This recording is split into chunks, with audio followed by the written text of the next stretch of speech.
Hi, welcome to Prabhat classes.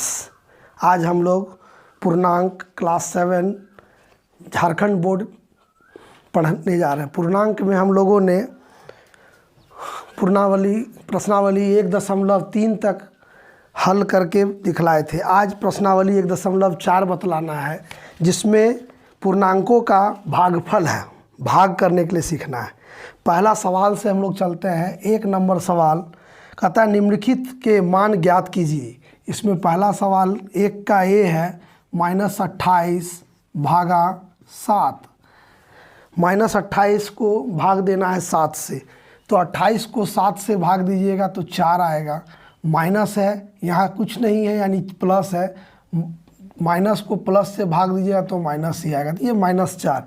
यहाँ भी हम लोग को कुछ चीज़ याद रखना है, जैसे कि हम लोग गुना में याद रख रहे थे, उसी चीज़ को यहाँ प्रयोग करेंगे। माइनस को अगर भाग देते हैं प्लस से तो माइनस आएगा, प्लस को भाग देंगे माइनस से तो माइनस आएगा, माइनस को माइनस से भाग देंगे तो प्लस होगा, और प्लस को प्लस से भाग देंगे तो माइनस होगा। प्लस को प्लस से भाग देंगे तो प्लस होगा, ये याद रखना है। तो इस तरह से पहला सवाल को हल किए। फिर बी नंबर में आपका दे रहा है 50 भाग -5। तो 50 को 5 से भागा देंगे तो 10, और चूंकि यहाँ माइनस है इसलिए ऋणात्मक चिन्ह होगा। फिर सी नंबर है -56 भागा -8।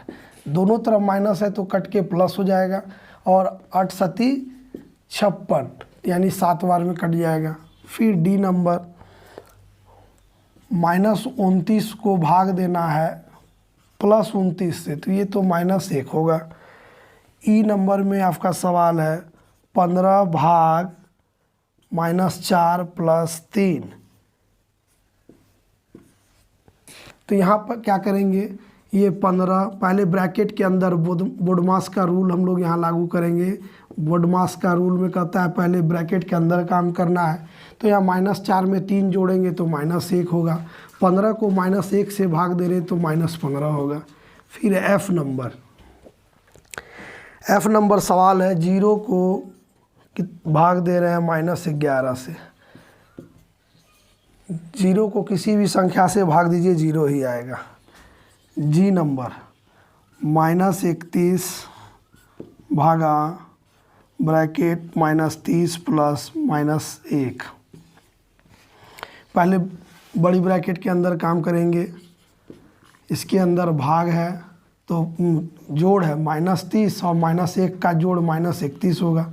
-31 को -31 से भाग दे रहे हैं तो 1 आएगा जी। इसके बाद एच है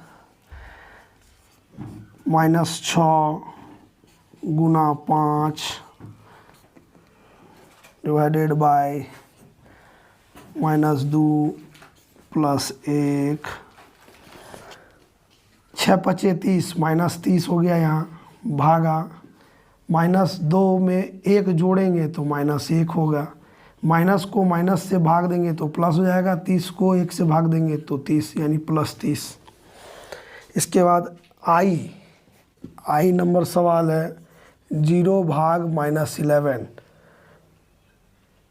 0 भाग -11 ये सवाल लगता है रिपीट हो गया है। एफ में भी है ये सवाल और आई में भी दे दिया, इसलिए इसका मान 0 होगा। फिर 2 नंबर सवाल आपका है। 2 नंबर सवाल का रिक्त स्थानों को भरिए। 18 पहला ए में है 18 भागा -2। 2 का ए में है 18 भाग -2 बराबर क्या होगा, तो 9 दूना 18 9, और यहाँ माइनस होगा, -9 इसका आंसर होगा। फिर बी नंबर सवाल है -21 भागा कितना से दिया जाए कि मान जो है वो -3 आ जाए।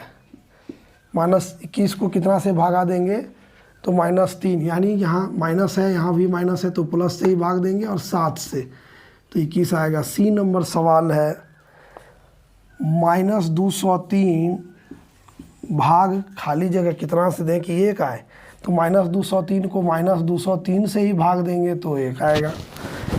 डी नंबर में है 222 को कितना से भाग दें कि 222 है, तो किसी भी संख्या को 1 से भागा देंगे तो वही संख्या मिलता है। फिर ई नंबर कितना को भागा माइनस इतना से देंगे तो 75 आएगा। भागफल 75, यानी माइनस को माइनस से भाग देंगे तो प्लस होगा, और 75 को भागा 1 से देंगे तो 75। एफ में है 0 का भाग 99 से बराबर 0। जी में -48 भागा खाली स्थान 4। माइनस को कितना से यहाँ प्लस है, माइनस को माइनस से भाग देंगे तो प्लस में आएगा, और 48 है तो 12 चौका 48 होता है, तो 12 से देना होगा जी। एच नंबर खाली स्थान भाग 6 बराबर -5, तो यहाँ माइनस है इसलिए यहाँ माइनस होगा। 6 × 30 यानी 30 से को भाग देंगे। एच के बाद आई -87 को कितना से भाग देंगे 1 आए, तो -87 को -87 से भाग देंगे तो 1 आएगा। फिर जे नंबर में है 8 × 3 भागा -6 × 2, खाली स्थान उधर दिया हुआ है। पहले हम इसका हल करेंगे। 8 × 3 = 24 ब्रैकेट के अंदर भागा 6 × 2 = 12 -12। 24 को -12 से दे रहे हैं तो माइनस होगा, क्योंकि प्लस भागा माइनस माइनस, और 12 × 2 = 24 2। 3 नंबर सवाल में कहता है निम्नलिखित में से कौन सा कथन सत्य है कौन असत्य। सत्य और असत्य का कहानी यहाँ है। हम लोग पढ़े होंगे नियम के अनुसार, इसमें जितना नियम भाग का जो नियम हम पढ़ाए थे उस पे ही आधारित ये सवाल है। 3 का ए -10 को भाग देंगे 0 से तो 0 होगा। किसी भी संख्या को 0 से भाग देंगे तो वो अपरिभाषित होता है, 0 नहीं, इसलिए ये असत्य है। बी नंबर कह रहा है 0 भागा -8 बराबर 0, ये सत्य है। सी नंबर में कह रहा है 0 भाग 0 बराबर 0, ये असत्य होगा।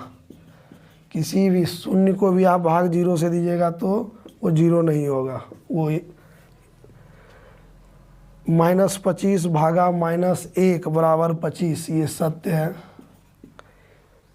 ई नंबर में -17 भागा 1 बराबर -17, सत्य है। एफ 6 भागा 3 बराबर 3 भागा 6। क्रम विनिमयता का नियम जो है हम लोग पढ़ाए थे आपको कि वो भाग में लागू नहीं होता है, इसलिए ये सवाल संख्या का क्रम बदलने पर, पूर्णांक बदलने पर मान बदल जाती है, मान नहीं वही नहीं रहेगा। 4 नंबर सवाल सत्यापित कीजिए। 4 नंबर में आपका है सत्यापित कीजिए। 4 का पहला में दिया हुआ ए बराबर 3, बी बराबर -2 और सी बराबर 4। ए भागा बी प्लस सी बराबर नहीं होगा ए भागा बी प्लस ए भागा सी। ये सत्यापित करने के लिए हम लोग पहले बाम हाथ पक्ष बनाएंगे, लेफ्ट हैंड साइड बनाएंगे। ए का मान 3 है, 3 भागा बी का मान -2 मान रख देंगे। 3 भागा -2 में 4 जोड़ेंगे तो +2 होगा। 3 भागा 2 यानी 3/2। इधर दाहिना हाथ पक्ष भी आप इसी तरह से हल कीजिए। ए का मान रखिए तो 3 भागा -2 प्लस 3 भागा 4। इसको इस 3 से भाग दिए तो -3/2 और प्लस 3/4। यहाँ भिन्न का जोड़ आता है, अगर जोड़ कीजिएगा तो 4 लघुत्तम होगा। 3 दूनी 6 -6 प्लस 3 यानी 3/4। यहाँ 3/2 है, यहाँ 3/4 है, इसलिए ये बराबर नहीं है। कथन सत्य है, सत्यापित हुआ, सत्यापित है। इसका दूसरा भाग यदि ए का मान दिया हुआ है -10, बी का मान दिया हुआ है 1 और सी का मान 1 हो तो फिर पिछले सवाल की तरह ही 4 का ए की तरह ही 4 का बी बनेगा। ये स्वयं बना लीजिएगा। 5 ऐसे पूर्णांक युग्म लिखना है। 5 नंबर सवाल में आपका बोल रहा है 5 ऐसे पूर्णांक युग्म a और b लिखिए ताकि a भागा b बराबर -3 हो। उसमें से एक ठो दिया हुआ, ये आप खुद अपने से कर लीजिएगा। 6 नंबर सवाल, एक कक्षा जांच में प्रश्नों के प्रत्येक सही उत्तर के लिए +3 अंक दिए जाते हैं। सही उत्तर के लिए